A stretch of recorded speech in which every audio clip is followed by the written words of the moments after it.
You know what? Before I get into this reaction, I'm gonna do this real quick. Um, I need to get this bad boy in the background somewhere. I did that with Kendrick. Where the fuck do I put it? Can I put it like right here? Is it gonna stay there?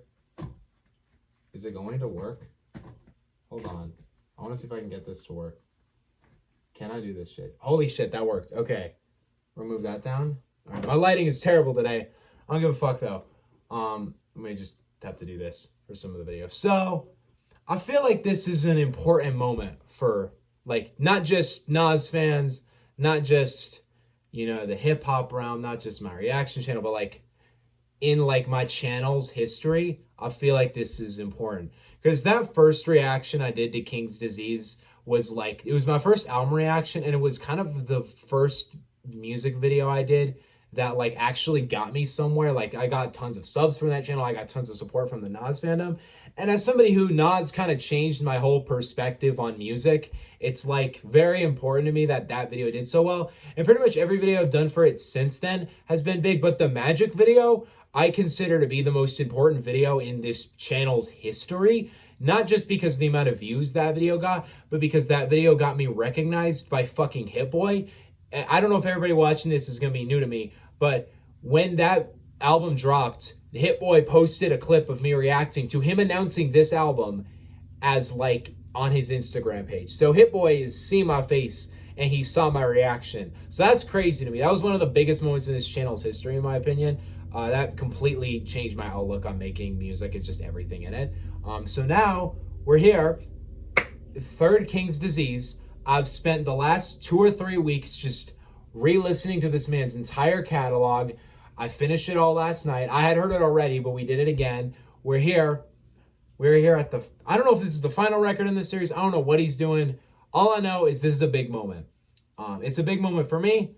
It's a big moment for y'all. It's a big moment for Nas. This is his 17th studio album. I will be ranking all 17 studio albums in a week or so when I kind of have my opinion and my ranking on this album solidified. But yeah, thus far, everything he's done with Hit Boy, I thought is fantastic. King's Disease is a great album. King's Disease 2 is actually a top 5 album in the whole Nas catalog, and Magic is a great album too. So here we are. Yet another one. The lighting is terrible in this video, but I don't give a fuck. I need to give y'all my thoughts, my perspectives. I want to hear this record. I want to appreciate this album. This is from a top 3 hip-hop artist ever. This is from who, in a technical sense, I consider to be the greatest rapper in the history of hip-hop. This is fucking Nasty Nas. We got Illmatic right here for the occasion, because this is an important record, not just for me, not just for y'all, but for Nas, for Hit Boy, for everything. I cannot wait to hear what this album is giving us. It has no features on it. I don't know if they're hidden or not, but I have heard Nas say, I had heard somebody say that they'd heard somebody on Reddit had heard it early and there's no features and there's not, it's all Nas. Which honestly, at first I was like, oh, I really wanted some features. There's some big features that Nas hasn't gotten to yet that I want him to do. But then at the same time, I was like, okay, maybe, just maybe,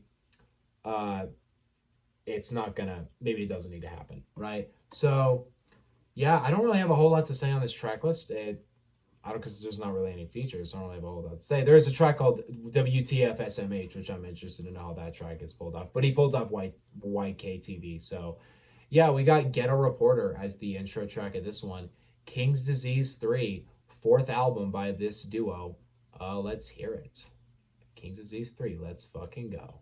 Justice, that's what you find. Justice. It's comedy, it's hilarious. Look at Homie. Times it's the scariest. For me dropping album after album like it's a various on this compilation, but it's a PNH. Bruh, give me a minute. Don't just murder it on the spot. God damn it, bro. This man's sense of rhyming is fucking crazy. So far, goddamn, yeah, man. I say this with every single one of these records up to this point. The intros are always so good. Like his flow is so present on these intros. He's so ready to go in. I feel like, I mean, he addresses that King's Disease kind of thing, which I feel like kind of got lost a little bit in the second one, which I didn't really expect it to be a heavy aspect to that album. But I mean, I like the concept of King's Disease, like I guess this kind of, basically just you rise to the power, but like you kind of abuse the power. That's how I interpret the whole King's disease idea he's been doing over these past 3 albums. But intro track, honestly, I think that might be my favorite intro at this point. It had the energy, it had the samples, it had everything I want to hear from this duo. This duo just, they always deliver on everything they got. Next track number 2, we got Legit. Interested in how this one's gonna go? Let's hear it. Yeah, we coming blacker than Black Panther 2. Shit, bro, I just got back from that movie like 10 minutes ago. Incredible film, by the way. Y'all better check that shit out. It's so good. Are we doing no drums this time? I'm cool with that. I like that. There's those drums. Oh, the piano in the back is actually such a vibe, bro. That is such a vibe. It's like a virtuoso in the back. It's not just some jazz piano shit. I love it though. I cannot get over that piano sample. It is so good, bro. Hit Boy fucking was on that shit, bro. So I think his idea with that song is basically when he says go legit, he's basically saying be yourself. You know, when he says like live a life you deserve, he means don't hide behind fake shit. Just be yourself. Which I love that he's bringing that up because you know Kendrick brought that up on Mr. Around the Big Stepper. So I love that Nas kind of coming back and bringing it up too. I mean, it's a genuine theme. I love it. The thing I really love about it, that piano fucking Hit Boy was on his shit with the sampling. He was on his shit, bro. He's in his fucking bag there. Nas' rapping is incredible so far though too. He feels just very. I mean, this is the case with Nas. Like. I relearned this re-listening to his catalog because last time I heard it, it was like, keep in mind, I had not known hip-hop that well. When Nas was like my intro to hip-hop, right? Eminem was the first rapper I loved. But Nas was the one that like, he like got me into the world of hip-hop. And listening to his catalog was very fundamental for me. But when I listened to that catalog for the first time, I didn't really get like what was so fucking great about Nas' style. And then coming back to it this past couple weeks, it hit me that no matter how bad a Nas album is, like even if he has a weak album, usually his rapping is still impressive for the most part. Like Lost Tapes 2, not a great album, even though there is, and I wouldn't say the rapping's as impressive on the album, but there's some verses on the album he's fucking in his element on. It's just that, like, it just depends on the quality of the production he's picking, or if he's picking good hooks, or if the themes he's rapping about are interesting. But his rhyming and his flows, almost, I cannot think of a moment where I have thought to myself, I'm not a fan of that flow. Like, almost fucking never is that the case. The only case, okay, Big Things off of I Am has a terrible flow, but that was back in 1999. There are definitely moments where it's happened, because he has a catalog of probably over north of like 230 songs, but I'm just saying very few rappers I can say that about. So thus far in these first 2 tracks, Nas has been hungry as fuck. And Hit Boy on that beat though. I think I prefer Legit over Ghetto Reporter. Ghetto Reporter is a crazy intro, but Legit's beat was just too good, bro. Next we got Thund. Absolutely hyped for this one. Let's hear it. Yo, Hit Boy, if you watching this, you an idol to me. I'm trying to get in production, you an idol to me. Just saying, if you watch this. He probably won't watch it, but if he does, I just gotta say that. I could not be happier about the fact that Nas is rapping like it's 1997 right now. He is on his shit right now, bro. Hey, that was cool, bro. Bro, ending the song with taking Bridges Over and like reinterpolating the line. Instead of saying Queens keeps on faking it, you said Queens keeps on caking it. That was... Man, that was fire as fuck. I love that, actually. That was a great track. I think it's, of the 3 so far, it's the one I got the least out of, but I really enjoyed that shit. Thing is cool, though, is Nas clearly got influence from Bridges Over, because on Destroy and Rebuild off of Stillmatic, the chorus of that song is the bridge is over, the bridge is over. Like, and I didn't hear the bridge is over until after Destroy and Rebuild, which is kind of the experience of listening to Nas, is you either hear all these references he makes, and then years later you hear other albums and you're like, oh, that's where that reference is from. Or you listen to Nas's catalog and then you just listen to every other fucking rapper reference him across their whole career for years. Like, seriously, Illmatic is like probably the best first hip-hop album for anybody, because every fucking rapper references it. You're gonna hear lines like "Life's a bitch and then you die," or you're gonna hear lines like what's the other one that people use a lot? Oh yeah, I never sleep because sleep is the cousin of death. You know, I'm repping for dead. Dead presidents represent me. Like every line from that album is just super iconic. Also, you're gonna hear rappers say constantly, uh, "It was written like Nas," which is a cliche at this point. But yeah, great track. Loved him interpolating the bridges over there at the end. Michael and Quincy, we got next. I wonder what this one gonna be about. Let's hear it. Kind of looking for something a little slower because he's brought the energy up on those first 3 tracks. Maybe take a step back on this next one. We'll see. Hearing him do the gun cock and laugh is I love that. Oh, why the motherfucker? How did it take me that long to realize Michael and Quincy's a reference to MJ and Quincy Jones? Oh, he brought the trap drums out. Goddamn. Yeah. Yeah. Oh, what up? I straight up thought somebody was knocking on my door. It was the cat. It was a fucking cat. Bro, what are you doing? You can't open doors? You can't open doors? You know, you named after Kanye. I don't really fuck with Kanye, so like, yeah, you can get out. You can get out. Stupid ass, ugly ass, weird ass, cat ass bitch, bro. Can't really be named fucking Kanye, bro. What the fuck? You know what? I mean, I kind of knew once I found out once it like really hit me. Oh, Michael and Quincy is MJ and Quincy Jones. I don't know why that took me so long to hit me. I just don't think of it like that because that's just not how I picture Michael Jackson in my head. I also didn't grow up with it that same way. Like Nas grew, but Nas was very much alive when that album dropped. I wasn't. So it is one of my favorite albums. It just kind of spaced my mind that Michael and Quincy's obviously Michael Jackson and Quincy Jones. But I mean, I like that. I like him kind of comparing, you know, him and Hit Boy to Michael and Quincy. It did just hit me though, him doing a bit of a tribute chat to MJ.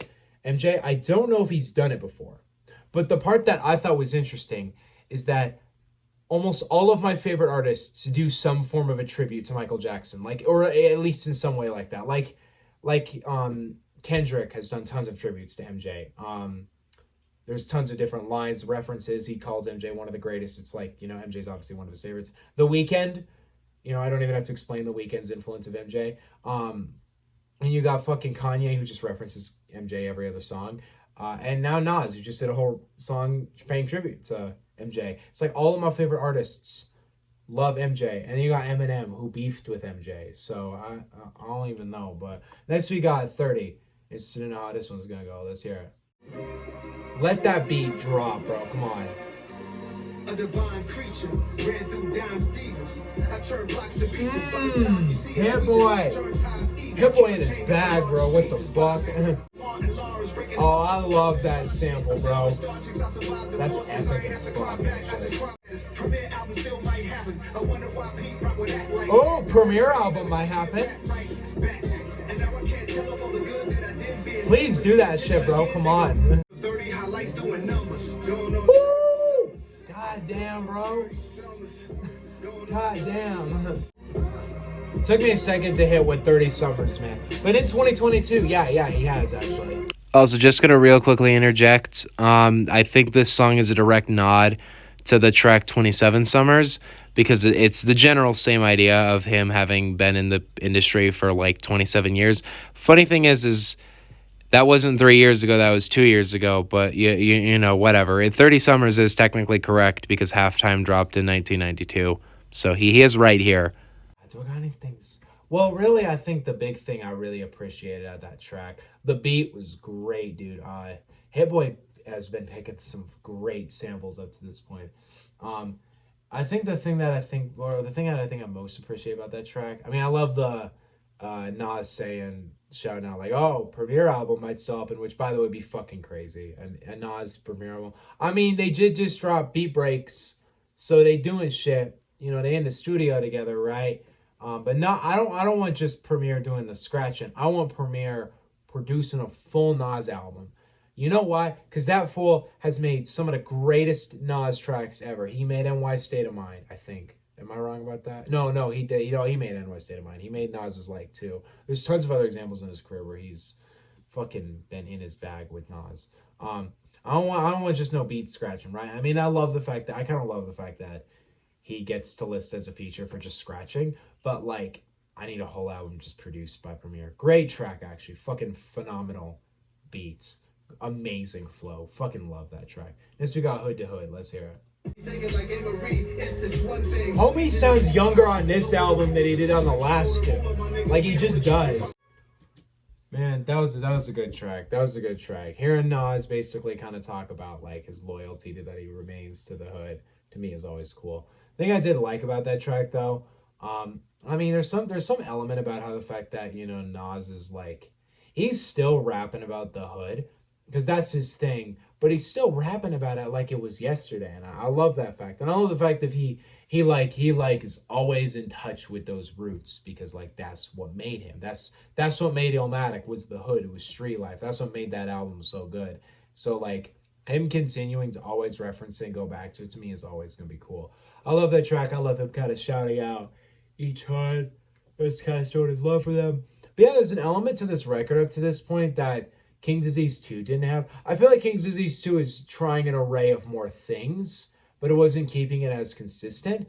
This album so far, he's kept it pretty consistent sonically and lyrically and, you know, thematically pretty much up to this point.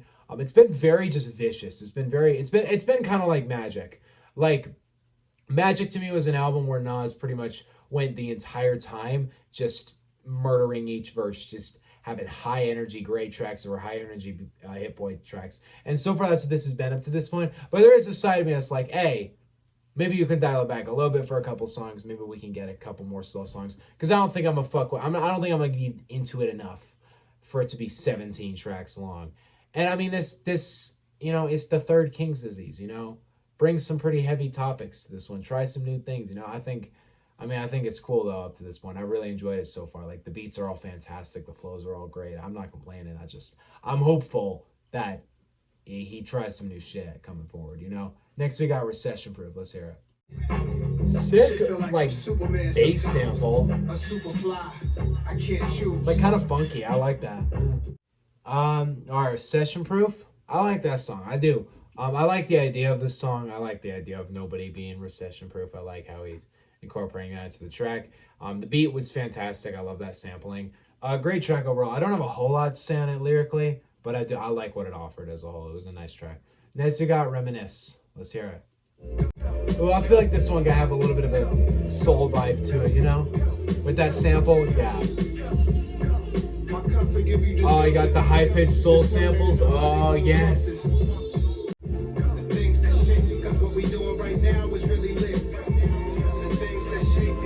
That's a cool idea, actually. It's a cool theme right there.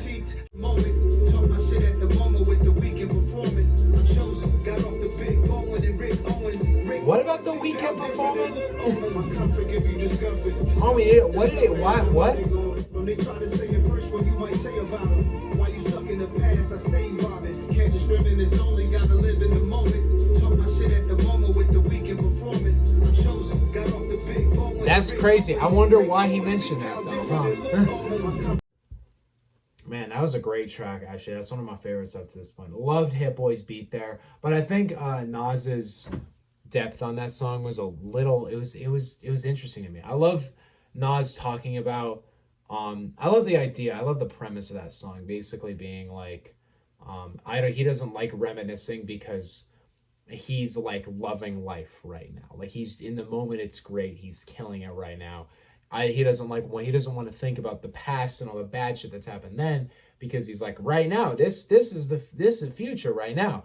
And I like that idea. I like that idea that's like, you only really want to reminisce when you miss the past and the past was good. But when the future in your current situation is better, why even think about the past? Why even reminisce? So I like that idea. I think it's interesting, and I think it's an interesting reflection upon him, kind of talking about being in the moment and being present and not just being stuck in things that, you know, happened a long time ago. Next, you got Serious Interlude, which is it was 3 minutes. It's like the length of all the other tracks, so I wonder what makes this an interlude. Let's hear it. Maybe it'll be like a speech or something. I don't know. Serious Interlude. Let's go. Like she is scared to get knocked, and she wore all this jewelry. Oh, the beat. Oh, Hit Boy, bro. Oh my God. A serious situation we all go through. Who's doing some He's singing in the back there. It's not a feature, but it's no writing credits here. All right, that was another really solid track. I will say I don't see why that's an interlude. That totally could have just been its own thing. Like it didn't need to be a serious interlude. Just make it serious. It works. I love the idea of that track though. I love the singing in the back though. I really want to know who that is. Great beat. But I love Nas kind of reflecting on his life and how he came up. I didn't know. So he dropped out after freshman year. I didn't know that shit. That's actually pretty cool. I mean, most rappers dropped out of high school, but like, I don't know, that's cool to me. Great track though. I absolutely loved it. That track delivered as a whole. Next we got I'm on Fire. Let's hear it. So far, hell yeah, bro. 10 tracks in, yeah, you on fire, definitely for sure. Let's hear it. This has gone really quick. Weirdly, like really quickly. That's not a bad thing at all. Damn, that was a good track. I won't put this out. I love the way that he took that I'm on fire sample. He talked about him literally being on fire, just him killing it. But I love the way he attached that parallel to like heats. Like he says, I can see them starting to sweat. He talks about, you know, how he's in hell, right? Or like there's a line in there, I'm forgetting how he puts it, but he compares himself to hell. And I like that. I like those lines where he's taking the idea of being on fire, killing your shit, like, you know, just killing it. But also, I'm literally on fire. Like, y'all are feeling the heat right now. So I like that idea. I think that's cool. Next, we got What the Fuck Shake My Head, or WTF SMH. Weird track name. So far, nothing up to this point has been anything like that. So I want to hear what this one has to offer. Let's go. Cool sample.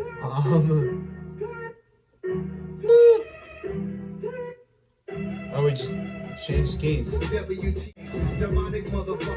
tell if I vibe with that sample or not. I can't tell. It is a little corny for him to make a song about like acronyms. That's a little corny. Oh, B switch? I feel like I'm gonna like this second beat a lot more. Alright, What the Fuck SMH, or WTF SMH. I like that track. First half though, I like it. It was good. Like, if I seem like I don't like it, it's because everything up to this point has been great. So like this track, it's like, it's not as great. The beat to me wasn't as impressive, and I still thought the acronyms were kind of corny.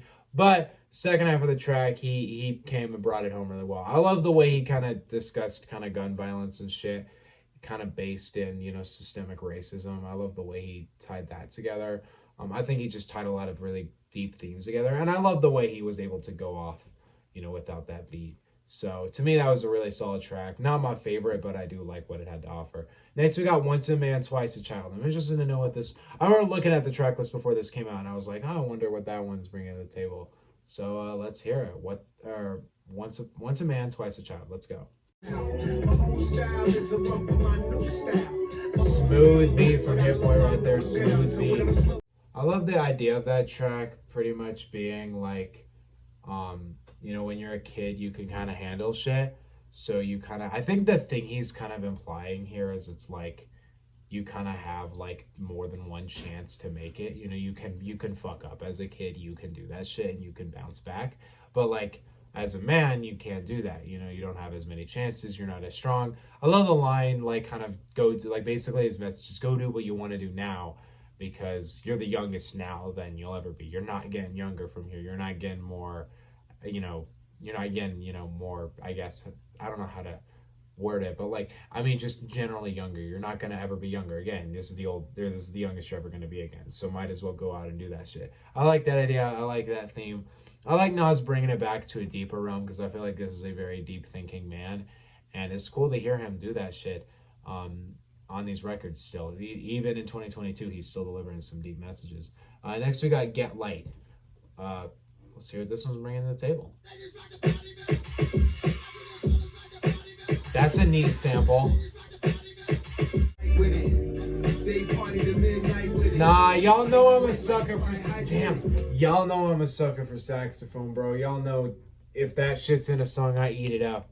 It's like, I instantly love a song if there's any trace of a saxophone in it. Like, fuck, now it's got my weakness there. Shit. It's weird that sample implies a different style to this track, but no, I love it though. Flow. This is a good track. This is a good fucking track.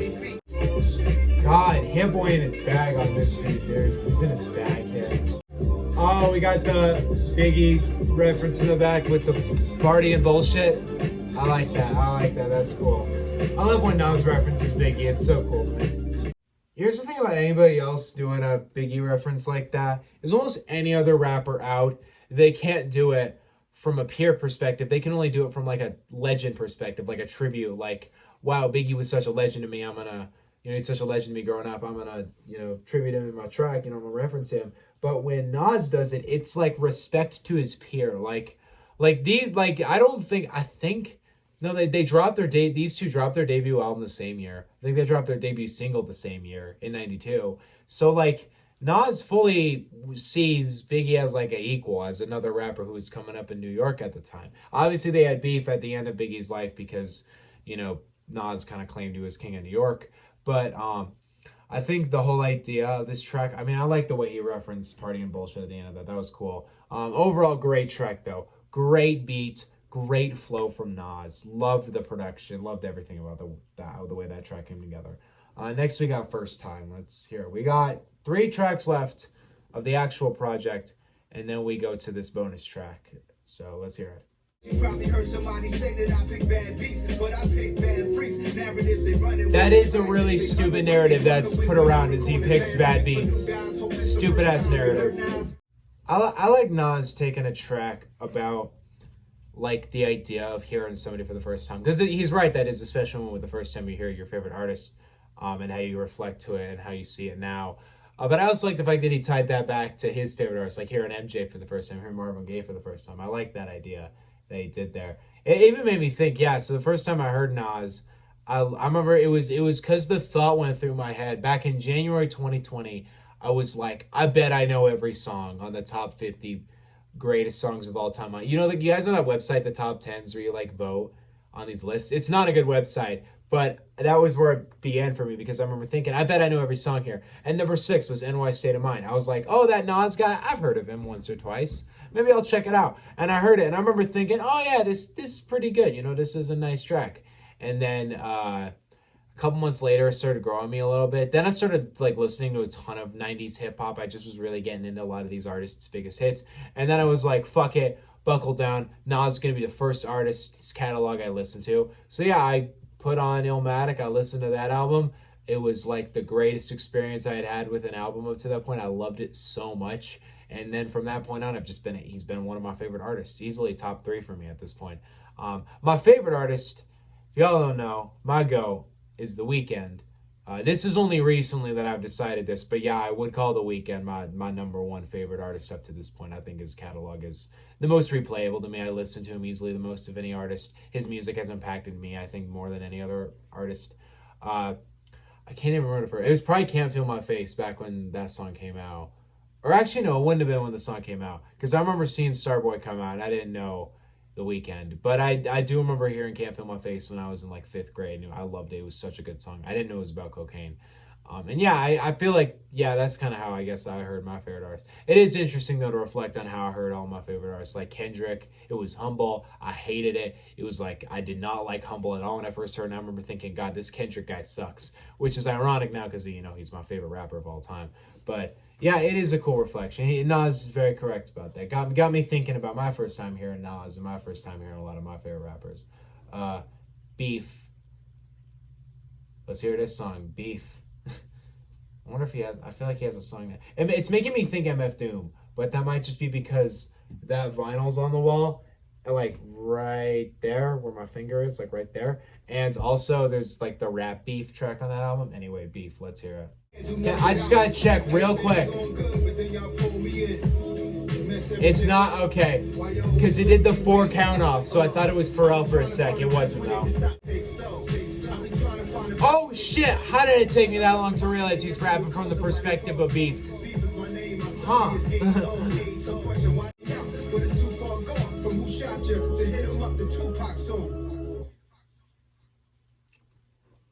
Damn, bro, really had to bring it back to Biggie and Pac. Damn, that's heavy. Um, really like that track though. I love hearing Nas doing something like that in 2022. It makes me remember.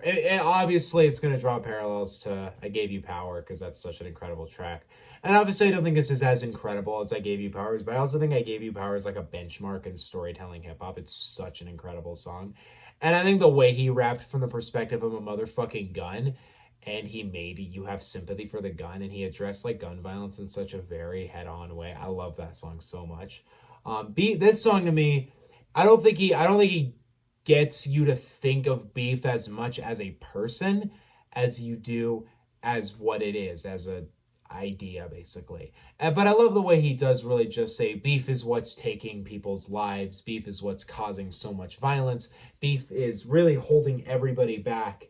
And I love the way he just addressed it as there's nothing good about this. There's nothing justified about this. And part of me makes me like part of me's thinking, I wonder if he could have done this like, 20 years ago. And it's cool. That's what I appreciate about it, is something I could totally hear him doing.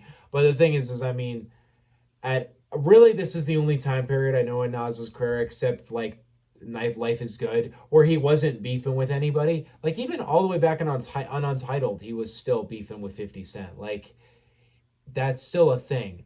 But overall, I really enjoy this track. I think it's a great song. And I think Nas absolutely handled it super well. Good song. All right, we got Don't Shoot, which is the last song on the record. But then we have Till My Last Breath, which sounds very much like a final track. So I want to hear what these two are going to bring to the table. I don't know if Don't Shoot's going to feel like an outro, or Take My Last Breath is going to be like an outro. We'll hear what we have to offer in these last two tracks. But this has gone by quick. For like a 51-minute album, I feel like the King's Disease 2 felt a lot longer than this one. And it's literally only 20 seconds shorter. So this is 20 seconds longer than that one is. So yeah, let's hear it. Don't Shoot. You got a big life ahead of you. You are your own cure. Damn, so he ends this record off, other than this last track we got here, but the actual album itself, he ends it with like a call to peace, basically. He ends it with a track where he's basically, I feel like that is kind of his motivation on this album. Like, there's a lot of moments on this album where I feel like he's addressed that. In these last couple tracks, he's definitely addressed the idea of how stupid it is that people are killing each other. And believe me, this album, if that's kind of the ending message he's trying to do with tying that to the King's Disease idea, I think that's like it's more relevant now than it could have been, because, only 11 days ago, Takeoff got killed. And I mean, this has been on my mind a lot too. How like dumb as this shit is. Like, you have people that are just beefing over the dumbest shit, like shit that's super arbitrary, regards to like money, regards to like, whatever, and then they gotta die over the shit. Like, this happens a lot too. Like, every month or so, you hear very young rappers get killed over the stupidest shit, like chains, watches, bags. Takeoff, it was just being the wrong place. Like, this shit's fucked up. It's fucked up, but it's like a very deep issue in hip hop. And I don't think it's like the newest issue in hip hop. Like the reason why he addressed in Beef, he talked about who shot ya and hit him up, is because it was the same shit back then. It was two rappers who had beef with each other, and they were putting out great music in response to that beef, but they took it to like this next level of taking lives. It went beyond rap. It went beyond all that shit. And it just like kind of makes you think about how stupid this shit is, how arbitrary it is, how ridiculous it is that rappers, and even just like kind of in a general sense, young black men just get killed on like a frequent basis over beef, basically. And that's the theme of the song Beef, but I know the Don't Shoot track, that's what he's digging at there. And I love the idea of him basically saying, like, you got to help yourself. I love that idea. I feel like that's in a lot of music, that people rely on this shit to fix everything. And he's like, I'm not here to fix your King's Disease. I'm here to give you the answers on how I think you should fix it. I gave you all the answers, but that shit's up to you. I can't do that for you. You got to do that for yourself. And I love that. I mean, Kendrick kind of talked about that idea of reliance on yourself with the line on Mr. Morale. I forget what fucking song it was on, but he has a line where he says, Tupac dead, gotta think for yourself on Savior. Because that line always spoke to me really well, because it was basically him saying, Like, you got to think for yourself. You got to do this on your own. You can't just rely on us rappers to do anything about it. Tupac's dead now. You only can take what he said. You cannot hear anything new from him or anything relevancy now. You got to take what he said then, and you got to actually attribute it. You got to fix it yourself. So I love that idea. I love that idea of him putting kind of ending the record by putting the responsibility of fixing this issue on the people, because it is our responsibility. It's not fucking Nas's responsibility to come up here and fix it all and give us all the answers. He's saying, look, here's my perspective of a rapper who's been in this for 30 years now. This is how I see it. You need to fix it yourself, though, because you're the community. It's a community problem. The community needs to be better. So that's deep. I love that. That's a great way to end the record. Till My Last Breath, though, I feel like it's going to be a good one. I feel like it's going to be a really good way to end this album off. Let's hear a bonus track, Till My Last Breath. Oh, man. His flow is aggressive as fuck here. Yeah, I can tell it as a bonus track. Although, if I'm being honest, he totally could have thrown that in the first half of the album and it wouldn't have fit. I like that track, though. High energy, great beat. I did kind of have a feeling, there was a side of me that I was like, I wonder if he's going to get really passionate on this track and kind of talk about how he's gone as far as he has, and he has, like, no intention of stopping, but, like, that was just kind of how I interpreted that name, and it wasn't that. And I'm cool with what we got. It was a fun track, but I get why it was a bonus track, though. I get why he kind of separated it a little bit. Great track, great beat, really fun one. Overall, though, I find this to be the most focused, I think, of the 3 King's Disease albums. I feel like this album at no point gets sidetracked at all. It's always Nas delivering hard-hitting bars, great flows, with Hit Boy killing it production-wise. I think of the 3, this is easily my favorite on the production level. And I think Nas, on his rapping style, I think he's really at just a very important moment on this record. And I feel like this is going to be the last of the Nas Hit Boy records. I don't see this being Nas's retirement album. I don't really see that being the case.